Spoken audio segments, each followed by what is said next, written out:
Usapang kalusugan sa Health Check Plus. Alamin ang mga payong medikal galing sa mga totoong eksperto. Ang kaalaman ay kapangyarihan. Usapang kalusugan sa Health Check Plus. Magandang araw, Health Checkers! Magandang araw, Luzon, Visayas at Mindanao. Magandang araw din sa mga nakikinig at nanonood sa iba't ibang parte ng mundo. Isang mainit na pagbati mula sa bumubuo ng Health Check Plus, ang programang pinagkakatiwalaan ng mga eksperto. Dito lang sa DZRH Radio, Digital TV at social media. Nagpapasalamat po kami sa inyong patuloy na pagsuporta at pagsubaybay sa ating programang pinagkakatiwalaan ng mga eksperto. Unang linggo ng Hulyo, papunta na po tayo sa Burr Months, mga health checkers. Panahon na ng tag-ulan. Nakahulagpos na rin tayo sa tindi ng init ng mga araw. Pero ang isang health issue na nandyan, tag-init o tag-ulan man, ay ang sakit na diabetes. Bata man o matanda, hagip po ng diabetes. Pwede bang maiwasan ito? Paano ba ito gamutin at irreversible nga ba ito? Yan ang ating aalamin kay Dr. Agnes Torrijos Cruz, Board of Regent, Philippine College of Physicians at Board of Trustee ng Philippine Society of Nephrology. Magandang araw po sa inyo, Dr. Agnes. Isang magandang araw, Teacher Ellie, at sa ating mga health checkers. Ako po ay lubos na nagagalak at ako'y inyo uling na imbitahan para makapanayam ngayong araw na ito.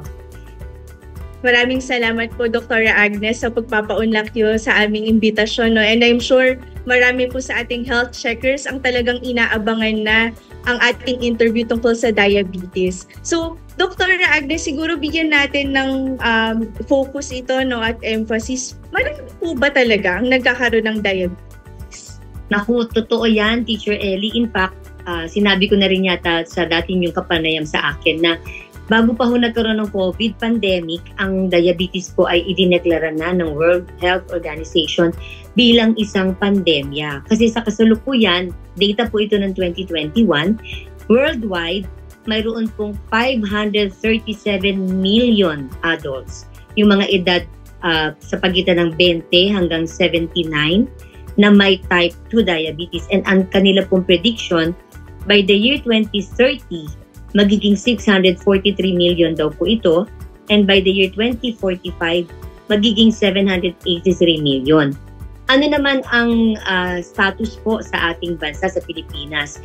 Noong 2021, ang sabi po ay mayroong 4.3 million na diabetics na diagnosed.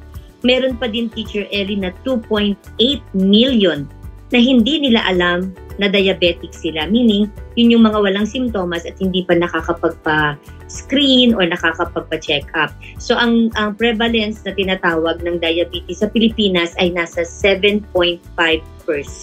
So, parang 1 out of every 14 adults, Teacher Ellie, ay may diabetes. At sa kasalukuyan, itinuturing po ang diabetes na number 5 na leading cause of death sa ating mga Pilipino. So napakarami po talaga, teacher.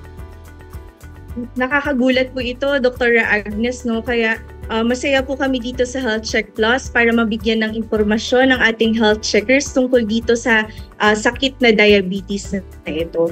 So, Dr. Agnes, nabanggit ninyo kanina tungkol sa type 2 diabetes, yes, no? Pero ano nga po ba ang diabetes, Doc Agnes? At ano-ano yung mga uri o types ng diabetes? Okay. Yung salitang diabetes itself, ang ibig sabihin ay mataas na antas ng asukal sa dugo. Ito po yung madalas na pagkakamali ng ating ibang mga kakilala, mga health checkers. Kasi sabi nila, wala naman akong diabetes, mataas lang daw ang sugar ko. Ayun na nga po mismo ang definition. Kasi ang normal po na blood sugar, kung fasting blood sugar ang ating minemeasure, dapat po below 100. So kapag ka po nagkaroon ka ng fasting blood sugar na palaging lampas sa 126, ibig sabihin po nun may diabetes ka na. Kasi meron lamang nakatakdang number na sinasabi natin normal. So marami pong nagkakaroon ng diabetes. Maraming risk factors aside from yung tanong mo, no, yung ano bang mga uri. Unahin natin siguro, teacher, banggitin ko na ngayon, ano. Meron pong mga risk factors kasi for diabetes. So hindi naman lahat nagkaka-diabetes. Kaya lang po, nagkataon ang pagiging Asian, tayo pong mga Pilipino, mataas po ang risk natin for diabetes. Tapos syempre po, yung mga may family history, yung mga anak, kamag-anak ng mga taong alam nating diabetic, kapag ka po tayo ay medyo mataba, medyo mabigat, pag tayo po ay mayroong sakit sa puso or hypertension, pag tayo po ay hindi nag-ehersisyo, lahat po ito nagiging risk factor for diabetes. Yung sinasabi ni teacher, ano ba yung mga types, no? Ang dalawang malaking types po, yung tinatawag na type 1, ito po yung sa mga bata. Ang tawag natin dito ngayon, hindi na po siya tinatawag na insulin dependent. Yun po ang tawag dati doon eh. Ngayon po ay type 1 diabetes na ang tinatawag. Ito po yung mga bata pa lang, nagiging diabetic na, at sila po ay nangangailangan ng insulin injection habang buhay. Ang mas marami pong diabetic na nakikita natin, yung tinatawag nating type 2 diabetes. Ito po yung mga older, mga 30 and above. Karamihan po sa mga ito ay may family history ng diabetes at ang gamutan po nila, meron ding nag-i-insulin, pero marami pong mga type 2 diabetics ang nakokontrol ng tamang kombinasyon ng mga tableta, tamang pagkain, ehersisyo, yung tinatawag nating lifestyle. May isa pang klase ng diabetes, teacher, yung pong tinatawag na gestational diabetes. So, ito po yung mga kababaihan na 25 and above na maaaring may family history ng diabetes o meron silang tinatawag na polycystic ovarian syndrome nung araw, medyo mabibigat. Ito po yung mga tinatawag na pwedeng magkaroon ng gestational diabetes, meaning wala po silang diabetes bago sila nabuntis, pero during pregnancy, tumaas po ang kanilang blood sugar. And ang mga ganitong babae po ay medyo high risk na for diabetes in the future. Yung smaller group of patients po, teacher, yung pong acquired diabetes, ito po yung mga kunyari na operahan ka sa pancreas, no? Nabawasan yung pancreas mo. Yung pancreas kasi yung part ng katawan na naggagawa ng insulin para makontrol ang sugar. So kung nabawasan siya, pati po yung paggawa ng insulin naging kaunti, so maaaring magka-diabetes ka. And then meron po yung mga nag-kidney transplant o yung mga binigyan ng mga immunosuppressants. Halos karamihan po sa mga immunosuppressants ay nakakapagpataas ng sugar. So meron pong iba na hindi diabetic dati pero maaring nagka-diabetes dahil po dun sa mga maintenance na gamot nila.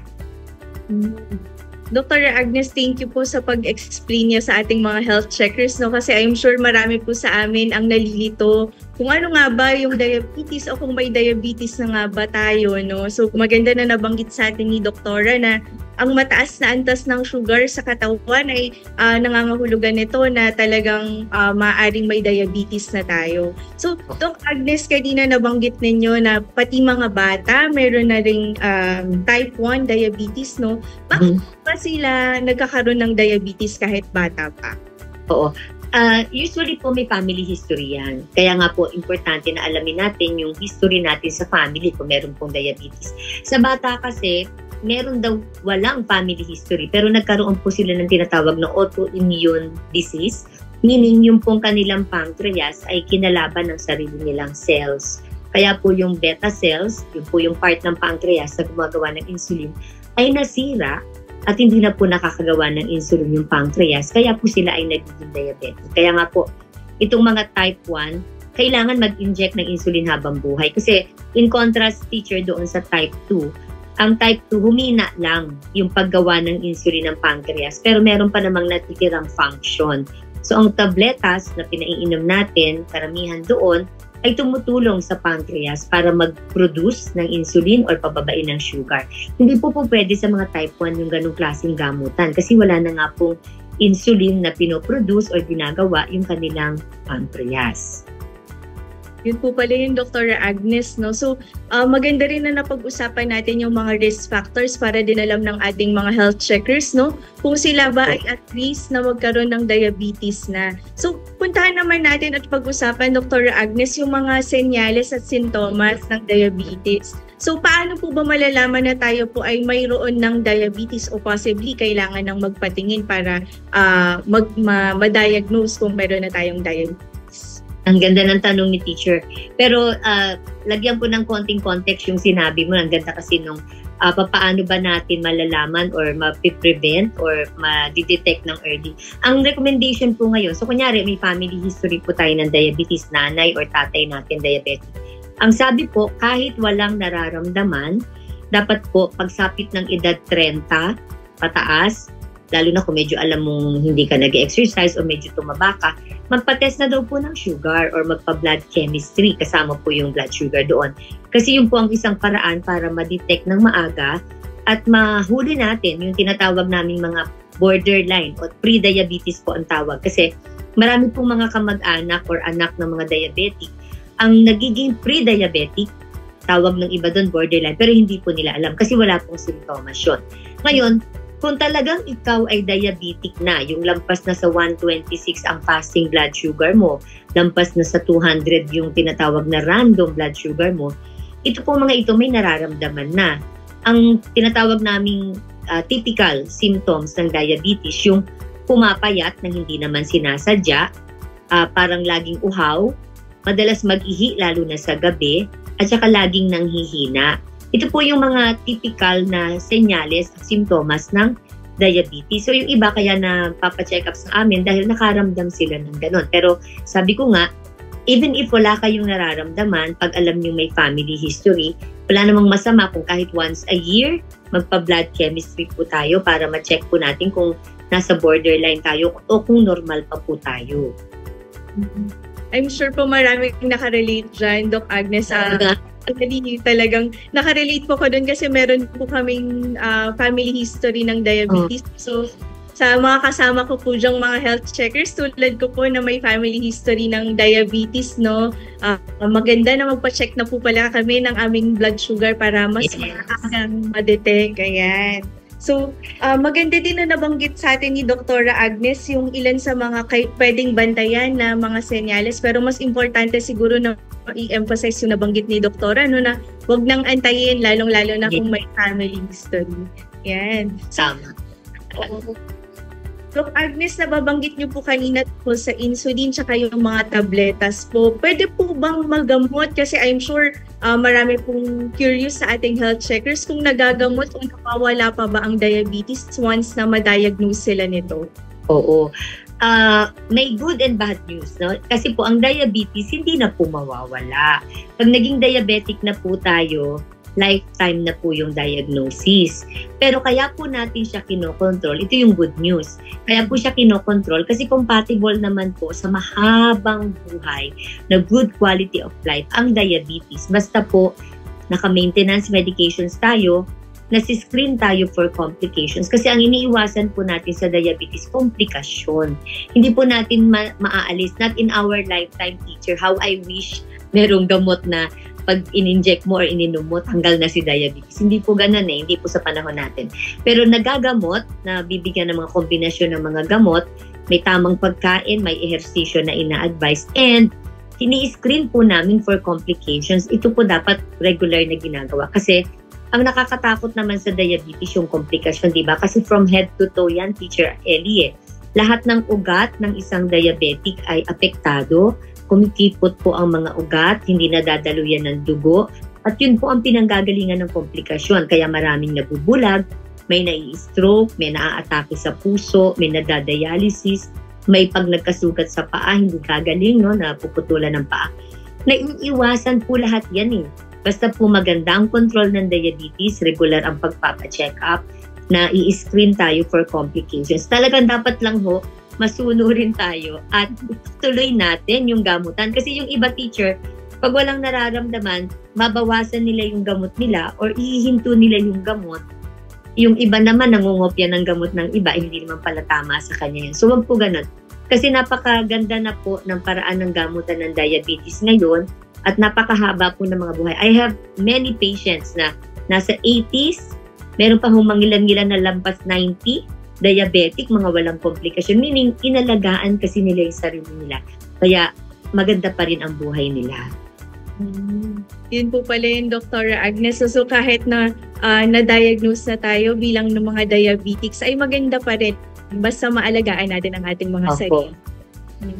So, patungkol naman dun sa nabanggit din yung pag-aalaga ng sarili, ano po yung pwede ninyong ma-advise para hindi na o mapigilan na yung mga sinasabi nating mga complications plus sa diabetes? diabetes? Siyempre po, kahit anong klaseng diabetes pa yan, type 1, type 2, or gestational, kasama yung lifestyle. Yan po ang cornerstone of treatment. Meaning, may susundin tayong tamang pagkain. Hindi natin kayo dine-deprive ha, kasi yung iba nagre-rebelde, akala nila hindi na sila kakain ng masarap. Balanced diet, yung tinuro ng nanay tatay natin nung maliliit tayo. Yung pinggang Pinoy na gamit namin ngayon, yung kalahati nun, gulay, 1/4 lang ang carbohydrate, 1/4 ang protein. Yun po ang gusto natin. Less sa matataba, less sa maaalat, less ang matatamis, or kung pwede nga walang matamis, pero kung hindi maiwasan, konting-konti lang. Kasama po sa gamutan yun lifestyle. And of course, yung ehersisyo, no? Galaw-galaw tayo. Kasi bukod sa gaganda ang timbang, gaganda ang sugar, gaganda ang cholesterol, gaganda ang blood pressure sa exercise. Sabi nila mga 30 minutes, 5 times a week. Hindi daw po pwedeng once a month or once a year. Dapat daw po regular ang ehersisyo. And of course, yung tamang pag-inom ng gamot. Ngayon po may mga kombinasyon tayo ng gamot na ibinibigay sa ating mga diabetic kasi ang depekto daw po pala ng katawan ng diabetic teacher ay hindi lang pancreas. 11 organs pala ang nagkakaroon ng diferensya pag ikaw ay may diabetes. Kaya po, nagko-kombinasyon po kami ng mga gamot, ng mga tableta or kung kailangan mag-inject para po lahat or halos lahat ng sinasabing 11 depekto ay matulungan at mapaganda ang sugar. Marami na rin yung mga gamot ngayon na hindi lang sugar ang kanilang epekto, hindi lang pagpapababa ng sugar. Maganda rin sila sa puso, sa kidney, nakaka-prevent po sila ng stroke, ng heart attack at ng kidney failure. So napakaganda po ng gamutan. Dapat lang talaga susunod po tayo sa instruction ng ating mga doktor at regular po tayo magpapacheck up. At syempre, yung paghinto ng sigarilyo tsaka yung pag-inom ng alak. Sinasabi po namin lagi yan, part po yan ng lifestyle modification natin. Teacher. Alam niyo po, Doktora, lagi po yung nababanggit So, yung lifestyle nga na pwede natin gawin sa pang-araw-araw natin. No? So, I'm sure nakaka-relate po ang ating mga health checkers kasi talagang tinuturo naman ito sa atin. No? Pero alam ko po, struggle po sa kanila, lalo na kung mahilig sa sweets. No? Meron po ba kayong advice dito, Doktora, para sa ating mga diabetics na pero mahilig pa rin sa sweets? Okay, ang problema nga, Teacher Ellie, sweet tooth ang mga diabetes. Yun ang isang napapansin namin. Hindi naman totally bawal. Kaya lang syempre, pag sobrang taas ng sugar, kunyari 300 palagi, medyo sinasabihan namin, wag muna po tayong matamis ngayon, medyo bawasan natin ang kain ng prutas. Pero hindi naman sila dine-deprive. In the sense na ngayon nga po, ang dami nating klase na nakikita ng mga sugar-free na pagkain, sugar-free na inumin. Bagaman at sugar-free sila, hindi po rin natin in-encourage na marami ang kakainin o iinumin nila kasi yung ibang substance nun, ibang sangkap nun ay meron pa ding calorie yun, meron pa ding kung may asin yan, may taba yan, or meron pa ding mantika yan. So meaning, kung kakain po tayo, dapat lahat in moderation. So pwede pa rin ho namang tumikim-tikim, pero hindi ho po pwedeng binusog natin yung sarili natin sa pagkaing matamis. Parang himagas, kung talagang hindi maiwasan, patikim-tikim. Ang gusto po natin sa mga diabetic kung kakain kayo ay maliliit na kain na madalas. Hindi po natin gusto yung biglang kain na marami kasi mabilis tumaas ang sugar. Hindi rin po natin gusto yung hindi kakain kasi yung mga epekto ng mga gamot ay bababain ng sugar. So kung hindi ka kakain, manginginig yan. Mag-hypoglycemia, medyo delikado yun, teacher, no? Kasi lalo na sa may sakit sa puso. Hindi natin gusto yung nag-hypoglycemia sila. So, parang lahat ng gagawin ng isang diabetiko, merong konting iniisip lagi at laging iniisip, magbuti pa to para sa akin o hindi mabuti. So, yun po ang sinasabi. Hindi po din-deprive. So, hindi po natin sinasabi dun sa families na ihiwalay nyo yung pagkain ng diabetiko. Hindi po ganon.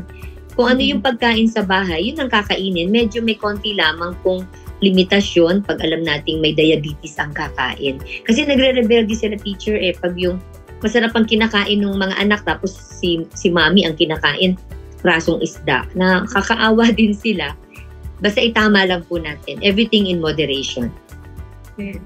Nabanggit niyo na rin, doktora, no, na wag i-deprive, no, kung ano yung kinakain ng pamilya, ay dapat yun din yung kinakain ng ating kasamang diabetic sa bahay. Meron po ba kayong ibang mga pwedeng i-advise sa amin, lalo na sa aming mga merong kasamang diabetes sa pamilya po o sa Mm-hmm. Oo. Ang sinasabi ko, kung may diabetes, halimbawa yung nanay mo, di ba may family history ka na nga. So meaning, ikaw o yung mga kapatid mo, mga kasama niyo sa bahay, maaaring magka-diabetes din in the future, hindi lang natin alam. So ang sinasabi ko po ay, sanayin na rin natin ang sarili natin na kumain ng tama. Yung tayong mga hindi pa diabetic. So balanced diet. So mas maraming gulay, walang diferensya kahit anong klaseng gulay, at kahit anong luto ng gulay yan. Mas maraming isda, at saka yung manok na yung breast portion without skin, yun po ang ina-advise namin. Mas madalang dapat yung mga apat ang paa. Ibig sabihin yung mga baboy, baka, kasi mataas ang fat content niyan. Pag may konting problema ang kidney, mataas ang protein intake nila doon, baka po lalong humina yung function ng kidney. Yung pagtitimpla, dapat po may salt to taste. Hindi po yung maalat na maalat at wag na hong gagamit ng mga sausawan. Kasi yung mga sausawan na yan, additional salt po yan. And of course, kung maiiwasan po natin yung mga processed food, yung mga junk food, kaya nga tinawag na junk food kasi wala naman siyang nutritional value. No? So kung pwedeng maiwasan, ang prutas po ang ina-advise namin na gawin parang himagas. No? Fresh fruits, wag na pong i-shake. Kasi pag sinake, lalagyan pa yan ng kung ano-ano, may milk, may sugar, wag na po. Yung fresh fruit, kainin na fresh. Pero ang sabi namin, ang fruits kakainin parang dessert after a meal. Wag po ninyong kakainin ng solo kasi mabilis daw tataas ang sugar pag solo ang prutas. So, dapat po parang himagas po natin. And, hindi po nagbi-binge eating, no? So, gawin natin may schedule ang kain. May almusal, may maliit na merienda, may tanghalian, may maliit na merienda sa hapon, and then may dinner. Regular meals po. So, sana pati yung mga kasama sa bahay, sanayin na ganun para ramdam ng taong may diabetes na hindi siya naiiba. No? Pare-pareho lang tayo. Kasi ang risk factor ni mami ay risk factor ng mga anak. Yun po pala yun. So talagang kailangan kadamay po, no, para naman hindi na out ang ating mga diabetiko sa bahay. Yun po yun. So, meron po ba kayong maa-advise, Dr. Agnes, para sa wastong paraan naman para makaiwas tayo sa diabetes? Meron pa po ba kayong mga madadagdag na advice sa ating mga health checklist?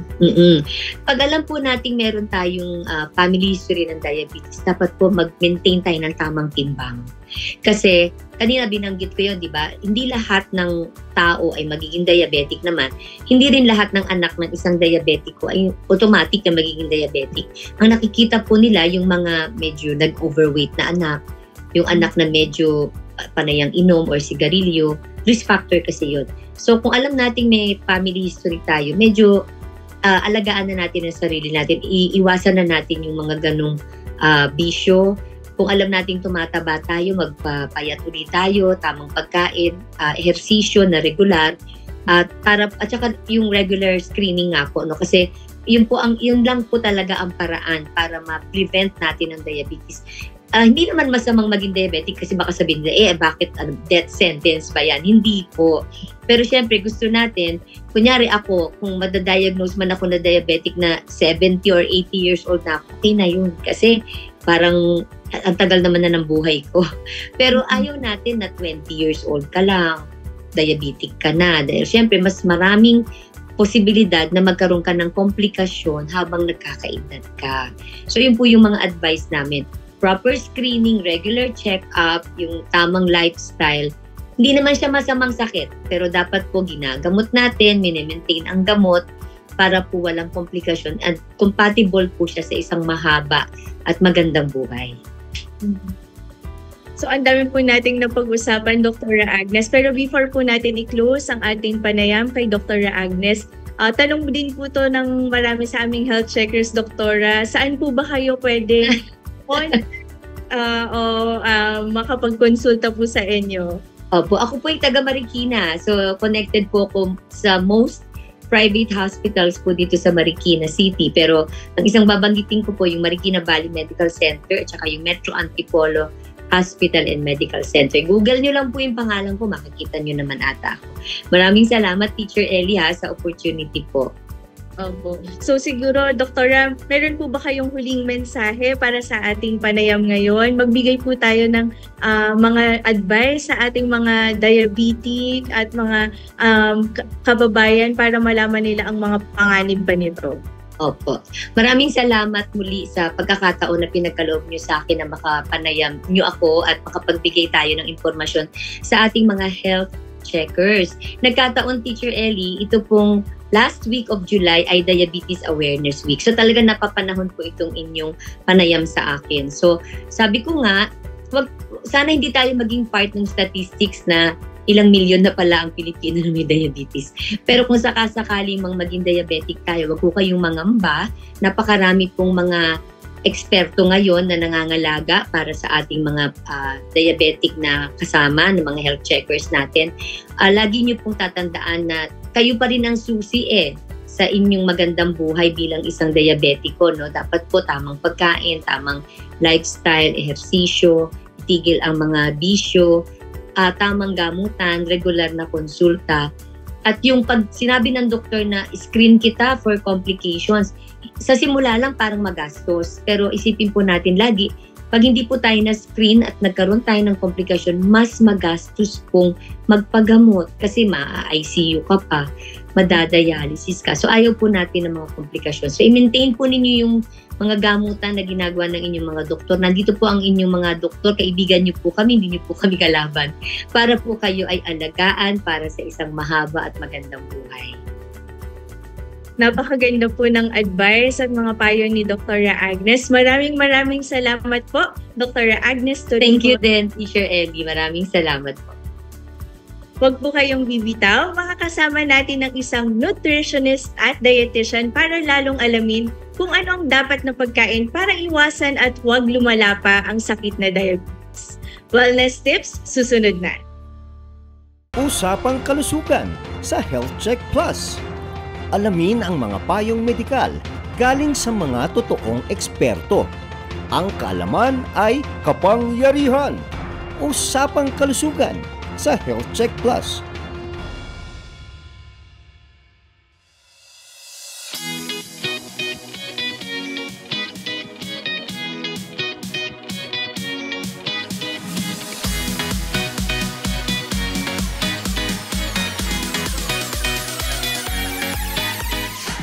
So ngayon po ay napakasaya po namin dito sa Health Check Plus, ang programang pangkalusugan na pinagkakatiwalaan ng mga eksperto dahil po kami po ay nasa 4th anniversary na.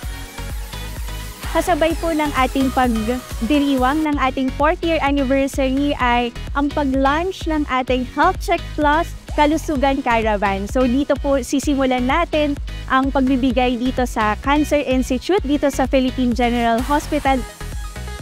Sinama po natin ang ating mga kasamahan sa Health Check Plus para po tayo ay magbigay saya sa ating mga patients dito. Kung hindi po dahil sa tiwala na binigay po ng ating mga nanonood at nakikinig, ay hindi po kami aabot sa 4th year anniversary na ito. Comment, mag-like at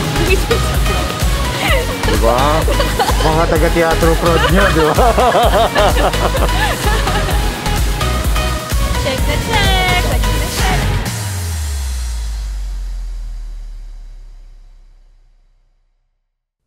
Wellness tips sa Health Check Plus. Katawan, kagandahan, kagalingan, ating alagaan. Dito lang yan sa Wellness tips sa Health Check Plus. Nagbabalik ang Health Check Plus. Kasama po natin ngayong araw ang isang expert para pag-usapan naman ang nutrition tips para maiwasan ang diabetes.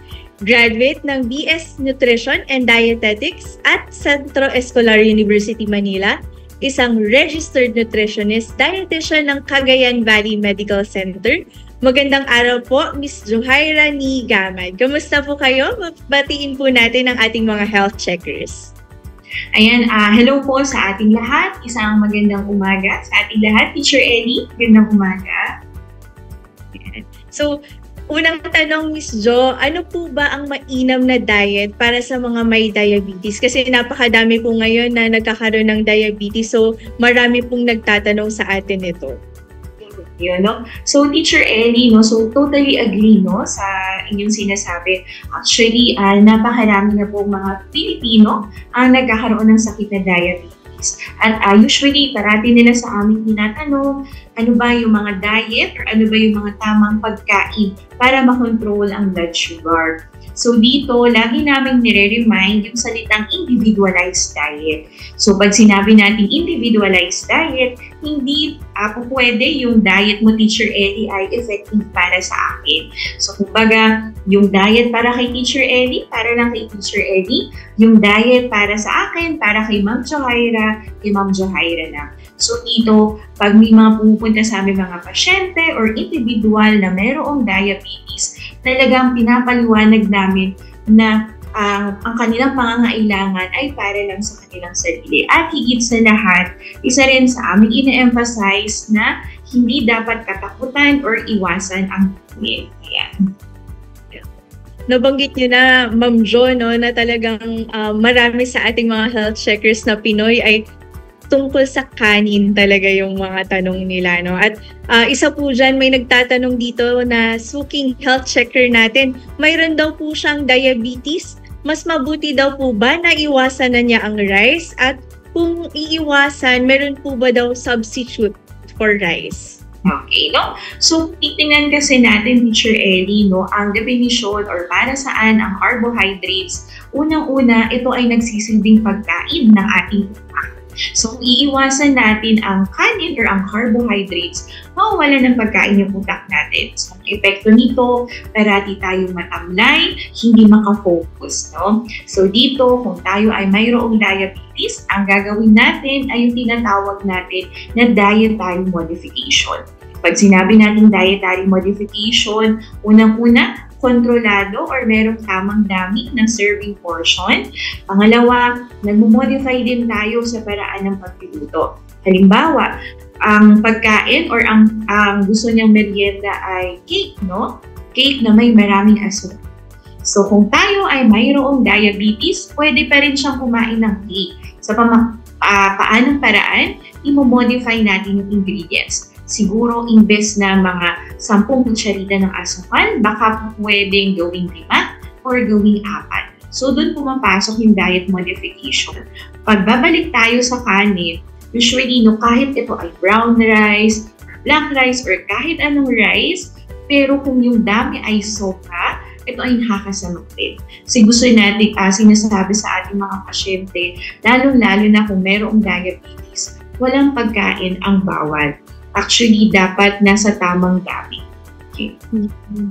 Yun po pala yun, Ma'am Jo, no? So talagang kahit po pala anong pagkain pa yan, kailangan mas conscious lang sa dami. Tama po ba? Yes. Kasi tayo usually mga Pilipino, di ba? Ito yung ugali natin eh. Hanggat hindi pinagbabawal, ang dami natin kinakain. No? So yun yung isa sa ini-impart din namin or parati namin sinasabi na kahit tayo ay mayroong sakit or wala, dapat number 1 na meron tayo ay yung meron tayong disiplina sa sarili at lalo-lalo na disiplina sa pagkain. Ma'am Jo, buti po na paalalahanan nyo kaming mga health checkers, no, na kahit brown o black rice pa yan, ay kailangan tama lang ang dami na kakainin natin. Ano po ba yung suggested na serving size ninyo tungkol sa kanin? Kasi ito po talaga yung isa sa mga maraming pumapasok na tanong sa amin. Okay, no? So dito, gaya nung sinabi ko kanina, individualized diet. So, pwede kong i-share sa inyo, no, na yung 1/2 cup of rice, ang katumbas po nito, no, ay 2 peraso ng tasty kapag maliit or isang malaking tasty kapag medyo malaki, no, yung ating tinapay. Pangalawa, ang kalahating tasa ng kanin ay katumbas din po ito ng 1 tasa ng bihon, 1 tasa ng macaron noodles, 1 tasa ng sotanghon, or 1 tasa rin ng spaghetti noodles. Tapos, pagdating naman sa mais, ang kalahating cup ng nilagang mais. Ang katumbas nito ay kalahating tasa ng kanin. Kaya dito, no, usually, pinapapili namin yung mga pasyente. Kung ayaw nilang kumain ng kanin, meron pa rin tayong iba't ibang carbohydrate sources. Basta ang kailangan lang i-emphasize, nandoon or pasok pa rin sa tamang dami or tamang serving portions. So, nabanggit na po ninyo yung pagkakaroon ng tamang dami ng carbohydrates kanina, Ma'am Jo, no? So, ito po ba yung mga nabanggit natin na carbohydrate rich po tulad ng rice, yan, no, yung mga pasta, ganyan. Kailangan po ba siyang iwasan totally? Or meron pa po ba kayong mga pwedeng i-share sa ating mga health checkers na pwedeng madalas silang kainin na mataas pa din ang carbohydrate content? So dito kasi, unang-una dapat alam natin kung ano bang klase ng carbohydrates yung kailangang i-regulate or kailangang kontrolin.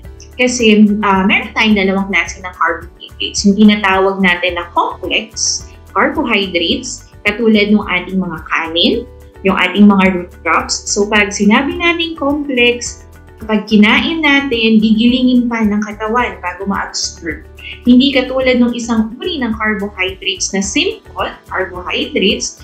From the word itself, simple, pagkain, diretso, ina-absorb na ng katawan. So dito, unang-una, nag-uumpisa ang aming patient education. Pinapaalam muna namin o pinapa-identify namin sa mga pasyente o sa mga consumers anong type ba ng carbohydrates yung kinakain nila. Usually, ang mas mabilis magpataas ng blood sugar nyo, mga simple carbohydrates, katulad ng candies, ng mga jams or jellies, o asukal. Kaya usually, ito yung, kumbaga, hanggat maaari, nililimitahan namin. Lalo-lalo na kapag yung blood sugar level ng isang taong may diabetes ay talagang mataas. Or halimbawa, kung hindi talaga maiwasan itong mga simple carbohydrates na ito, katulad ng asukal, no? Kung minsan, nag-i-introduce din kami ng mga sugar substitute or sugar sweeteners. Yung mga substitute natin, Ma'am Jo, na from sugar, no? Meron po ba kayong masasuggest sa ating mga kababayang may diabetes na? Ano-ano po ito?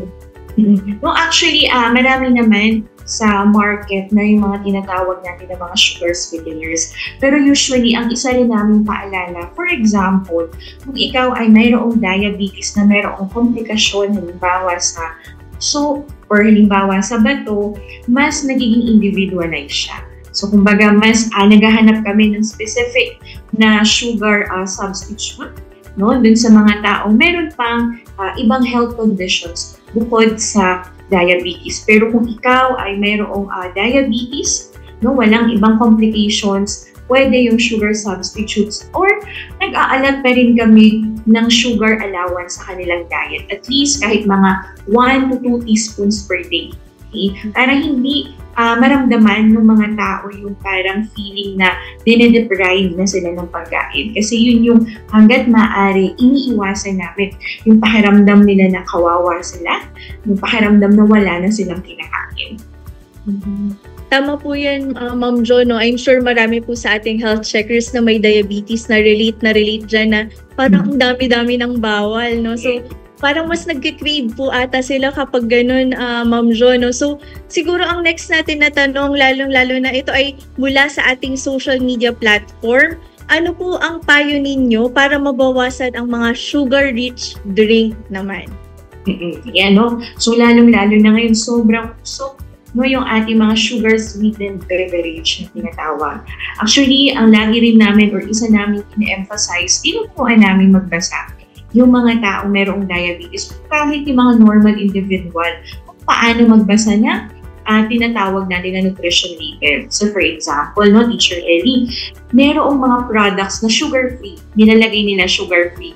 Pero kapag binasa mo yung ingredients or yung nutrition facts, yung ingredients sa likod, merong dextrose. So sa term kasi, diba, ng science, ang dextrose ay asukal pa rin. So tapos, ang isa pa namin tinuturo, no, ang lagi namin pinapaalala na ang isang kutsarita ng asukal ay katumbas ng 5 grams. So kung minsan, di ba, meron tayong mga nakikitang mga kape sa market na 25 grams, no? Yung isang sachet, 25 grams ang asukal. So pag ini-instruct namin yung pasyente, kumbaga, nagkakaroon kami ng konting math.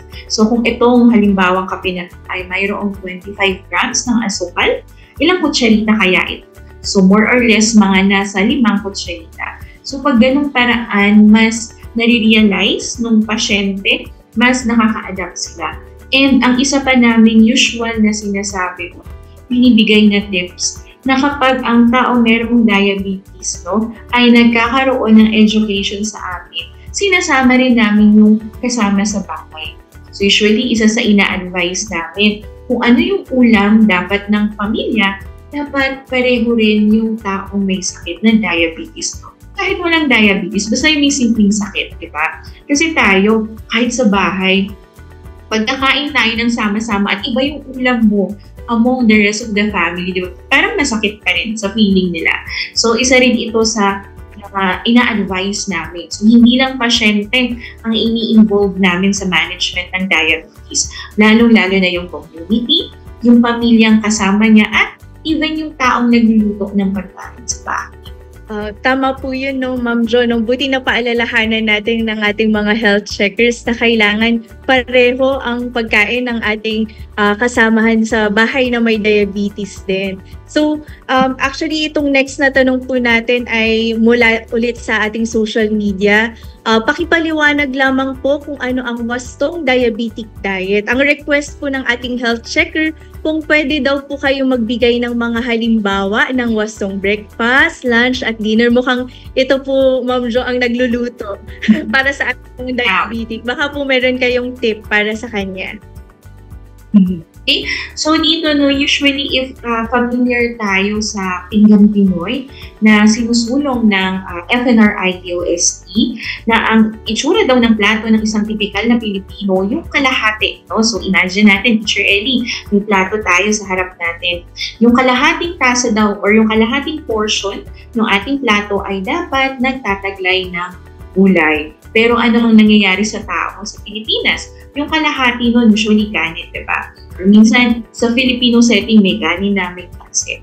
Pero ang sinusulong ng FNRI, dapat yung kalahati ng ating plato ay nagtataglay ng gulay.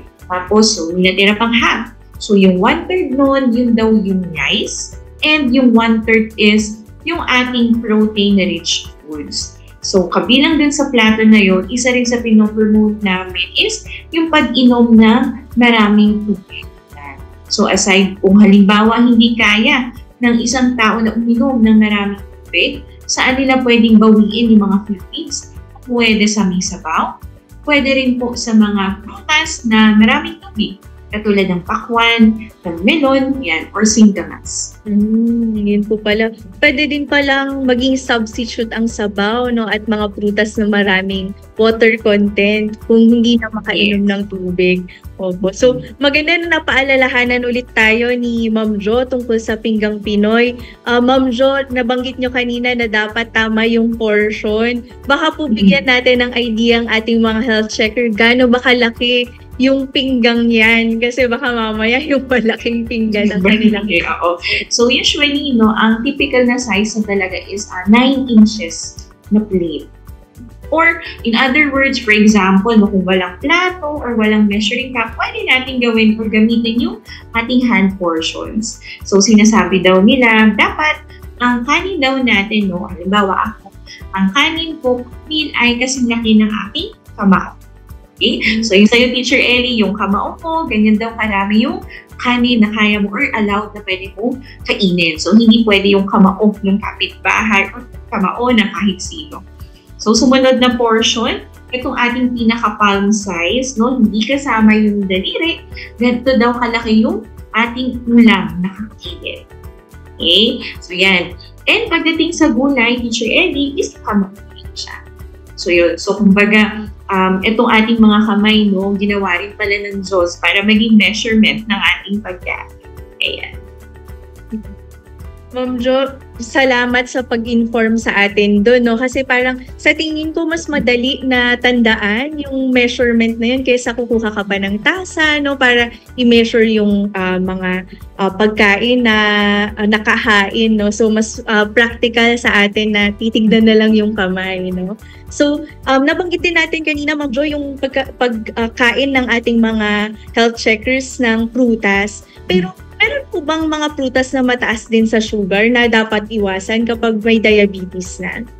Okay, no? So actually, Teacher Ellie, no, ang ating prutas, o lahat ng prutas, meron itong tinatawag na fructose or fruit sugar. So usually, ang ina-advise talaga namin kapag tayo ay mayroong diabetes, at least 3 servings or 3 piraso. No? Kasi kung minsan tayong Pilipino, halimbawa, diba, for example, yung ubas na lang, diba? So pag nilapag sa harap natin yung ubas, hanggat hindi naubos, hindi natin siya titigilan, diba? So ganun din, katulad din sa pagkain. For example, no, Teacher Ellie, ang isang piraso ng saging na medyo katamtaman ng laki, no, ang katumbas nito sa ubas ay 7 piraso. So meron din siyang equivalent na mga serving portions or number of pieces. Okay, so yun po pala yun, no? So talagang naka-depend po yan sa dami or sa portion kesa yung type ng pagkain, no? So tulad ng nabanggit ni Ma'am Jo, wala namang bawal, kailangan lang talaga ay in moderation lahat ng ating pagkain. Okay, so magbigay payo naman po tayo, Ma'am Jo, sa ating kababayan na bagamat meron silang diabetes, ay maaari pa din naman nilang ma-enjoy ang mga pagkain na bagay sa kanila.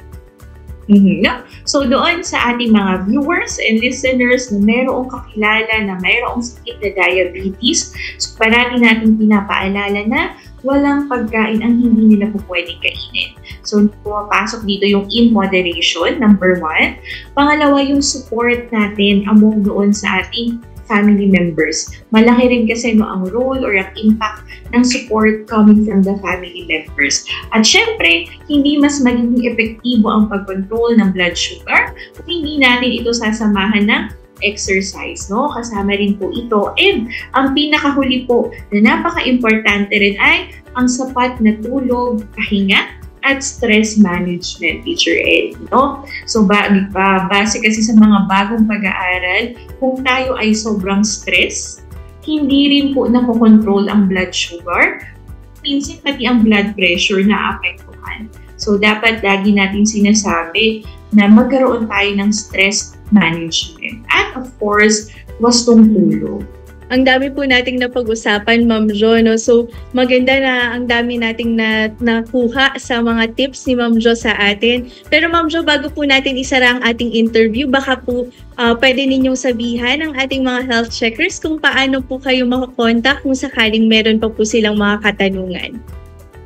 Ayan, no? So, doon sa ating mga health checkers na marami pang tanong or nahihiya na magtanong ngayon, no? So, pwede nyo po akong i-reach sa aking Facebook account na Johaira Nigamad or yung mga taga Cagayan region po. Ayan. So, nandoon po ako sa Cagayan Valley Medical Center. So, doon po, mas lalo tayo mag-uusap, magkakaroon tayo ng one-on-one nutrition counseling, mas maipapaliwanag po natin kung ano ba yung mga tamang or yung mga dapat nating kainin at yung mga dapat nating i-modify.